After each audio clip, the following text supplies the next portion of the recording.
Adjust dopamine and serotonin levels to 150% normal. Field at maximum intensity. Bring it down, bring it down. Okay, bring consciousness back online. Hello. Welcome to the Technocracy. Welcome to your new home. Just to explain, you're in the middle of a series of you're in the middle of a field that causes you to be completely receptive and believing of whatever I say now. Whatever I say, you will take as truth. Isn't that great? Yes. Let me adjust your fear level down a little bit. Yep. Now you're not so afraid. Anyway, welcome to the Technocracy. Welcome to your new home. This is part of your indoctrination, where we will leave all those debris of your past behind and make you into a new, productive, and effective member of our organization. Pleased to meet you. Again, let me adjust your fear level down. So, as I said, everything I say, you're going to believe. Kennedy was never assassinated. Sorry, just my little joke. You know, you do believe that. But anyway, it'll just be a little grain of sand.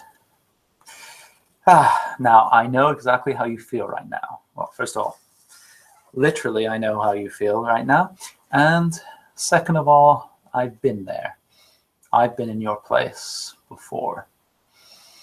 I went through this programming, and so I can really empathize and connect with you.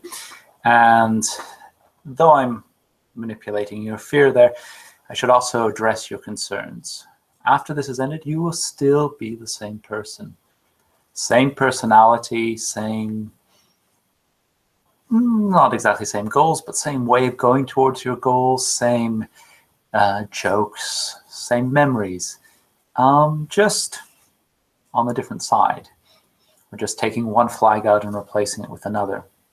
So, let's talk about how great the Technocracy is so that you will come to believe it. Well, first of all, the Technocracy is all about collective ascension. Now, I know some of your traditions give lip service to lifting up everyone, but let's be realistic. It's really just individual ascension. Just, yeah, they want to get ahead. They want to find the mysteries of the universe for themselves, and everyone else is an afterthought. Whereas in the glorious Technocracy, ascension is for everyone, and everyone shall be equally enlightened.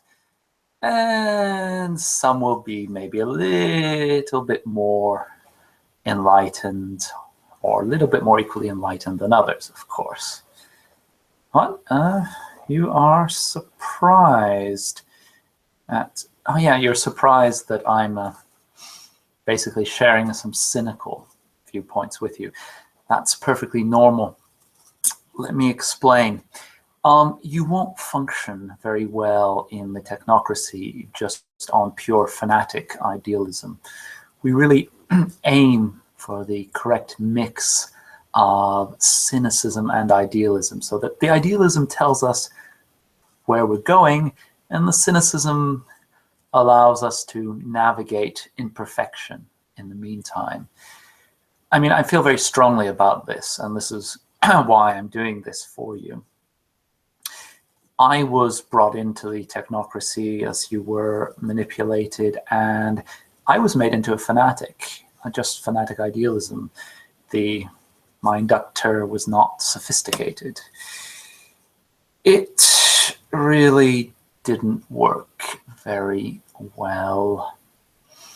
I was an asshole, always about the greater tomorrow, and just could not function as a proper technocrat. It was going against our whole ambitions. Eventually, it took me a long and painful time, but I managed to deprogram myself and inject the correct amount of cynicism to balance that down. So I'm doing this as a service.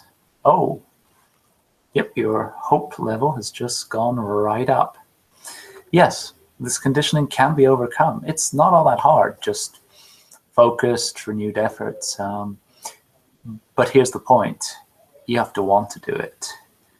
And I really wanted to overcome my naive fanaticism because that was making me less functional as a technocrat. But you're not going to want to overcome this conditioning once it's done. That's the entire point. Right. Anyway, reasons why the technocracy is awesome. As I say, collective ascension. Now, we project a certain dystopian air, I'll admit it. And I've read a few dystopian novels, and I mean, not 1984. I mean, that's brilliant. It's a proper dystopia. Avoid it at all costs. But a lot of the dystopian novels, they mention things like, oh, and by the way, we've solved crime, poverty, disease, and war as an aside. But let's focus on the important things, which is the emotional struggle of the main heroes. Wait. You've solved the big challenges of the 20th, 21st, and every other century? Don't brush that under the carpet. Bring that out. Yes, so solving those massive problems is a big plus for that dystopia. Now, you might think it doesn't work on average or bouncing at that, but please accept that this is a great positive. I mean, I have held the hands of many children as they died,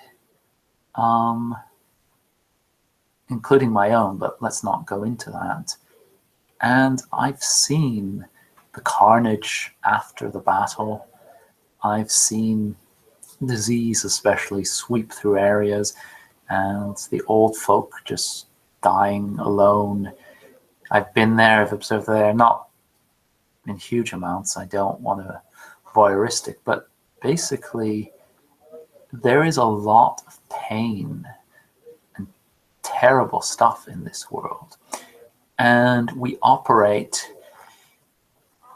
in a situation of constrained optimization. We try and do the best we can with what we can. Now, would it be really best if all disease was cured, no one died unless they wanted to, everyone had as much food as they could, everyone could live as long as they wanted, could see their children live as long as they wanted, could enjoy? Yes, thousands of times, yes. And there was no dictatorship over it, and yes, all that 1,000 times, yes. But we don't live in that world, and we have to make choices. We are a little bit dictatorial, a little bit. Try and minimize that as much as we can, but we're also solving these problems. I mean, there's the question of freedom, but there's also the questions of millions of people alive who would otherwise be dead. Now, maybe they might prefer freedom to survival, but at least we're offering them the option. Now, if you want, the technocracy in a sense was born of the arrogance of supposing that there was more in the world to learn and that we could make the world better. I've seen your traditions, as I say, I was inside, and we pay lip service about protecting the others, but for instance, the technocracy promotes national healthcare systems, massive investigations, medicines that work. You have witches in your organizations who can cure people, but first of all, they don't. Important point to remember. And second point, even if they did, even if they sat there curing one person, next, they could what, cure 10 people a day? 20 maybe? Next. If they were doing it all the time, if you set up a health institution, promulgate methods that work, you are curing millions every day, continuously. This is what we go for. We do not shirk this responsibility. We can make the world a better place, therefore we must make the world a better place. Now, What's next is great about the technocracy, the scientific method. You used voodoo doll. Sorry, I respect your long time tradition of blah blah blah, but voodoo dolls. Oh, come on, I used cards when I was still in the tradition, so I can't criticize. But anyway, here's the thing. We can do miracles of technology, and we can explain your voodoo dolls and my cards. We have theories. We can understand the different fields that you generate, the effect, the interactive, the anthropic effects that this connects with people. Yeah, science can explain your dolls. Can your dolls explain science? Can you show me a piece of your doll theory that explains space travel? I don't think so. We have the more general theory. All is submersed within it. Okay, these are some of the more idealistic ways, but as I said, let's inject a little bit of necessary cynicism. Another reason that you should stay with the technocracy, or at least not resist the technocracy, is that we're winning. Now, you might say, what? I will not bow down or whatever, blah, blah, blah. And I have a lot of respect for people who prefer to die on their feet rather than live on their knees. I have. I mean, if you were like that, you wouldn't be here today. Let's admit it. But I really respect those people, as long as they're making the choice for themselves and not for others. So many of your mages make glorious stands, and when the technocracy comes for them, everyone around suffers, and the mage, they get out. They always do. That's the same sort of thing. Your resistance movement might be entirely in the right, but if you're not going to win, all that you're doing is causing others to suffer. Let's go for the Nazis. Yes, everyone's favorite analogy. Some of the most culpable of the Nazis were the ones who fought in the last year and the last few months of the war, when it was clear Germany was going to lose. All that they were doing there was just causing more suffering, more death for an outcome that was no longer in question. This works even if the Nazis were nice, even if they were incredibly generous or stuff like that, even if they were entirely in the right, it doesn't make a difference. All that you're doing, if you're fighting on the losing side, is making pain. That's my informal distinction between a terrorist and a freedom fighter. A terrorist is one that can never win. Freedom fighter is one who might have a chance. And you can see it in the way they fight because of this. Because the freedom fighters know that they might win, they have a different strategy. They don't go for sort of completely brutal actions, or they measure ends against means and stuff like that. But the terrorists, the traditions, they just want to blow stuff up, basically, or they don't want to. But that's what they just end up doing. Anyway, other reasons for the technocracy? Protecting the world. There are some risks out there, which we'll talk about. Some of them are by humanity itself. I mean, just a small thing. Do you think the Cuban Missile Crisis was resolved by Kennedy and Khrushchev on their own? No. You owe us. Thanks. In a sense, if you want to go on who owes what, the entire world owes the technocracy its continued existence. But there's other threats outside the world, inside the world. We are protecting them constantly, and we've shown that we can. If, by some miracle, technocracy dies, traditions triumph tomorrow, you think you're up for the task of protecting the world? I've seen nothing that indicates any ability to that. Sorry, ignore what I just said.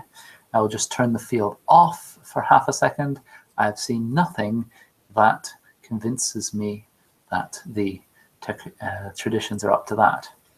Turn the field back on. As I can see, when I had the field off and you were not being influenced in any way, you saw the truth of my words. The technocracies, they're not up to the job. Sorry. So I have to be very careful what I'm saying, especially at the moment. The traditions are not up to the job. The technocracy is so up to the job, as it's proved. Could it do better? Yes. Is there anybody able to step in and do better? Absolutely not. Other things, curing the world. I've talked about diseases. I've talked about all the people who don't die, all the people who are not in the throes of hunger, all the people who are no longer slaves. Let's go for social progress. I'm not going to say that everyone in the technocracy is enlightened in that sense, and nice, and diversity, and stuff like that, but we live in a world affected by technology and by the technocracy, and we live in a world where there is great social progress as attempts at equality between different races, genders, sexualities, and stuff like that. And we can't claim all the credit for it, but the traditions can claim none of the credit for it. You had your time in the sun. We saw what that wrought.